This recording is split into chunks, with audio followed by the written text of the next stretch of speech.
Greetings grade 10 learners. This video tutorial is one on the combination of the general journal and the general ledger. So steps that we are going to follow. Please note that the exercise we are focusing on is grade 10 traders, and the following steps will need to be completed. Please note that the only journal you have to do is the general journal. We will then post to the ledger, and thereafter I will show you how to post to the general ledger from all the different journals that we have learned so far. So first we're going to look at our general journal entries. I'm not going to go into detail with explaining these transactions. It's just merely again to go through your keywords and to note that our debtors control and creditors control columns in the general journal had opening totals, which we need to adjust for. So these entries were previously omitted, and we now need to account for them before we can post from the general journal to the general ledger. So transaction 1 was a discount allowed cancelled. So here all you need to note is that you're adding back the discount that was cancelled from a dishonored check. You're adding it back to the debtor C. Neethling. So he has been debited with 210, and you're cancelling your discount allowed, and the effect on debtors control is that we debit debtors control with 210. Transaction 2 was bad debts.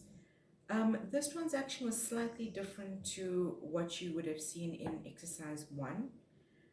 Here you are only writing off a portion of the debtor's account. So it said to us that we wrote off 25 cents in the rand of S. Trimble's account. So he paid us a portion of his debt, but the remainder we had to write off as a bad debt. And we calculate that by saying his debt of 1,200 multiplied by 0.25 gives us the 300 rand that we write off as a bad debt. Therefore, bad debts is debited and our debtor S. Trimble is credited, and the effect on debtors control is a credit of 300 rand. Transaction 3 is a correction of error. So the account of A. Taylor was erroneously debited with 1,120, and we should have actually debited that against P. Taylor, which was a creditor. Okay, so now we have to debit P. Taylor's account, who is our creditor, with 1,120, and we have to credit A. Taylor, our debtor, with 1,120 to reverse that entry. Okay, the effect is a credit on debtors control and a debit on creditors control. Transaction 4 was interest on an overdue account. So I'm not going to go through this in detail, but all we're doing here is we are debiting the debtor's account with the 17 rand. The calculation was the 300 rand he owes times the 17% multiplied by 4/12, and we credit interest income, and the resulting entry on debtors control would be a debit. Transaction 5 is a correction of error. So in summary, the highlighted portion of the transaction gives us an idea of what took place. So we had bought stationery for 4,600, but by mistake, we entered this into the analysis column for trading stock. So we actually need to reverse that. We need to debit stationery with 4,600 because the expense was meant for stationery, and we need to take it away from trading stock. Therefore, we credit trading stock. Important to note that we do not show any effect on debtors or creditors control, as a debtor or a creditor was not affected in this transaction. Transaction number 6 was donation of stock. Please note that in this case, the owner does take goods at cost price, but he doesn't take it for his personal use. He takes it to donate to a charity on behalf of the enterprise. So if it says that the goods were marked at 720 Rand, that is actually the selling price, and we need to work out the cost price. So the 60% markup was used on these goods. So to work out cost price, we would say 720 times 100 divided by 160. Please note here that the account that we debit is not drawings but donations. And the reason is that the owner does not take the stock for his personal use, he takes it to donate to another enterprise. We credit trading stock because we no longer have that trading stock on our shelf, and there is no effect on debtors or creditors because we have not worked with a debtor or creditor. Okay, this was our final transaction for the general journal, so we need to total the debtors controlled debit and credit columns and total the creditors controlled debit and credit columns so that we know what to post at the end of the month from the general journal to the general ledger for debtors control and creditors control. We're now going to look at posting to the ledger for trading stock. So what I have done is I have taken from your Word document where you have all the journal totals for the month, I've extracted the information that relates to trading stock. So if you go to each journal, you're either going to look for cost of sales because that tells us the trading stock we have sold. For example, in the cash receipts journal, we have a cost of sales column. Or you're going to look for trading stock because that tells us we have bought trading stock. For example, in the cash payments journal, we would have a trading stock column telling us the stock that we bought for cash. So we're going to go through each journal and you're going to see on which side of the account the amount was entered, and you're going to look at what were the details entered into the account and the folio. So firstly, please note that trading stock is an asset. Therefore, it is increasing on the debit side, meaning every time we make a purchase or every time stock has been returned to us, we would post that to the debit side of trading stock. We show decreases to trading stock on the credit side, meaning every time we have sold trading stock or every time we have returned trading stock to a creditor, or if we've donated or took drawings of trading stock, that would be entered on the credit side because we do not have that stock in our possession anymore. So the first figure to look at is our opening balance of 13,200. As you can see, that is entered on the debit side because that is what we start the month with for trading stock. The cash receipts journal tells us the amount of trading stock we have sold, the cost of the trading stock we have sold. So as you can see, that amount of 71,125 has been entered on the credit side of trading stock, the details cost of sales, and the journal, the cash receipts journal. Our next journal is the cash payments journal, which tells us the purchase of trading stock. So here trading stock is increasing, so it is entered on the debit side of trading stock, with our detail being bank and our journal the CPJ. Our next journal is the debtors journal for showing us our cost of sales of 14,000 Rand. This is entered on the credit side of trading stock because it is telling us the cost of the trading stock we have sold on credit. As you can see, details are cost of sales, and the journal is the debtors journal or DJ in the folio. Our next journal is the debtors allowance journal, where we have cost of sales of 1,125. Please remember, the debtors allowance journal tells us the stock that has been returned to us by our customers. So that stock effectively is coming back to our shelves. We therefore have to debit the amount to trading stock. Our details would be cost of sales and our folio would be the DAJ.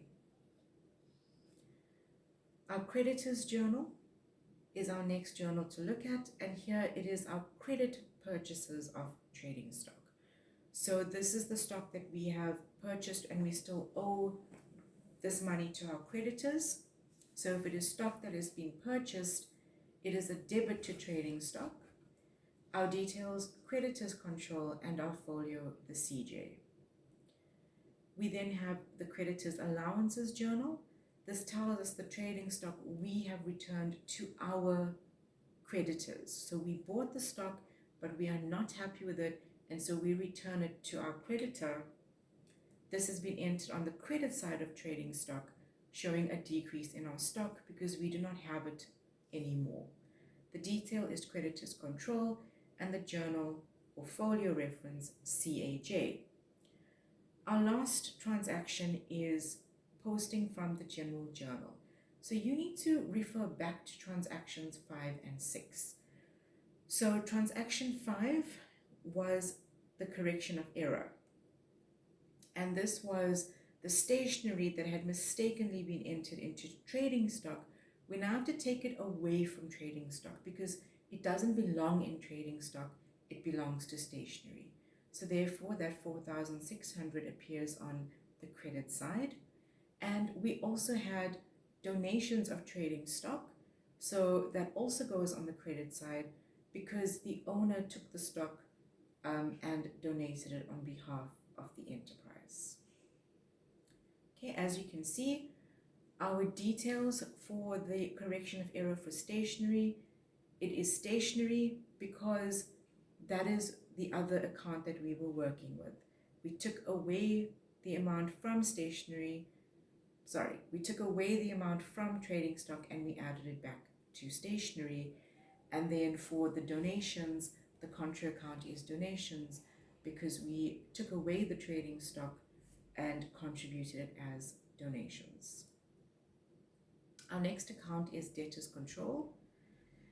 Debtors control is an asset, so therefore every time we owe debtor any money, every time a debtor owes the business money, we record it on the debit side, and every time the debtor has paid what they owe or we have allowed an allowance to the debtor, it would be entered on the credit side.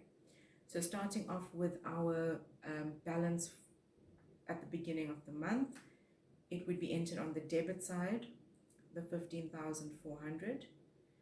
The next journal we would look at is the cash receipts journal. Okay, this tells us the money that we have received from the debtor. So if it's money received from the debtor, they do not owe that money anymore, and we therefore enter on the credit side. Please take note, the detail is bank plus the discount allowed. So please remember when you are entering this from the cash receipts journal, you cannot just write bank, you have to write bank and the discount allowed because that will total what was actually received from the debtor. From the cash payments journal, okay, the cash payments journal records dishonored checks. So any check that we had previously received from a debtor that has now bounced, we need to add back to debtor's control. So we would cancel that check received in the cash payments journal, and therefore the 1,192 Rand has been written on the debit side because the debtor still owes that money to us. The next journal is the debtors journal of 22,400. This tells us the credit sales that we have made during this month. So therefore, if it's a credit sale, we have not yet received this money. The debtor still owes it to us, and therefore we enter it on the debit side, and the details are sales and the folio DJ. The debtors allowance journal. This is allowances we have given to our debtors in the form of refunds or stock that has been returned. Therefore, the debtor does not owe us this money anymore. we have allowed them an allowance or a reduction. So therefore, the 1,800 is posted on the credit side. Our detail is debtors allowances and our folio is the DAJ. The last journal is the general journal. So here you need to go back to what was your debit total in the debtors control columns and what was your credit total in the debtors control columns. And they would get entered accordingly. So the journal debits, so the debit column of debtors control would be written on the debit side, and our detail would be journal debits, our journal, the general journal, and the amount of 6,127. Our total for our journal credits comes from the credit column of the debtors control column, and this would get entered on the credit side. The details, journal credits, and the folio reference, the GJ. Please take note, I have not explained how to balance the accounts. You need to actually go back and revise this and complete it on your own. All I'm merely doing in these accounts is showing you how the postings would have taken place. Moving on to the creditors control account.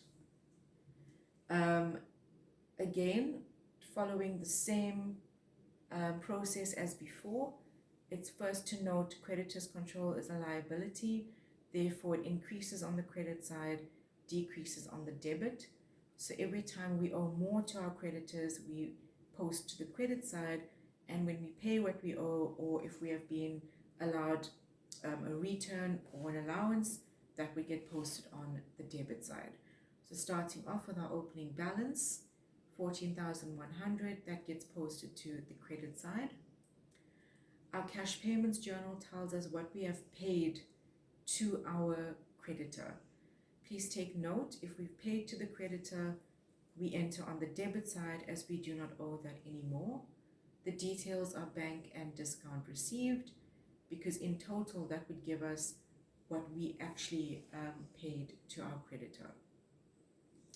The creditor's journal tells us what we bought on credit from our creditors, and therefore we owe that money to our creditors, and this gets posted to the credit side. Our detail, sundry purchases, because remember, we don't just buy trading stock on credit, we could buy a variety of different items on credit. Our folio is the CJ. Moving on to our creditors allowances journal. This is any allowance or return that we have made to our creditors. Therefore, we do not owe this money anymore. We therefore enter on the debit side, and our details, sundry returns and allowances coming from the CAJ. Lastly, we go back to the general journal. If you looked at the general journal column for creditors control, we only had amounts in the journal debits. We did not have any amounts in the journal credits. So, because it is a journal debit, this amount gets entered on the debit side of creditors control, the details journal debits, and our folio reference, the GJ. Moving on to the last account you had to post to is discount allowed. Remember that discount allowed is an expense, therefore increases on the debit, decreases on the credit. Starting off with our opening balance of 470, because it is an expense, it gets entered on the debit side. We then have to refer to our cash receipts journal, where we would look at what was the discount we allowed to our debtors. It was 1,104 Rand. If we gave this discount allowed, it is an expense to us because we are not receiving this money. We have allowed a discount to our debtors. So therefore, we're adding to our expense, we are debiting discount allowed. Our details, debtors control, because discount allowed affects debtors control, and the folio reference CRJ. If we look at the last journal entry, it's the general journal, and we need to refer to transaction number 1. where we had a discount allowed cancelled of 210 Rand. If we're cancelling an expense, we therefore credit the account with 210 Rand. Please take note of the detail. The debtor was Seniorling and the journal was the GJ. Okay, that brings us to the end of our presentation, but where to from here? Okay, you need to go over exercise 4 again. So have a look at your Word document, compared to the video I've put together for you. You can also have a look at the PowerPoint and the memo. It will all be available to you on Google Classroom. Attempt the exercise in your book, mark it and correct it. So even if you've already done exercise 4, do it again. See if you understand what you're doing, especially with the postings to the general ledger. Number 3, you can then complete exercise 5 with the new skills that you have acquired. Number 4, you can always give us an email just to ask us any questions or if there's anything that you would like to clarify. Once again, grade 10s, thank you for your attention and good luck from here on.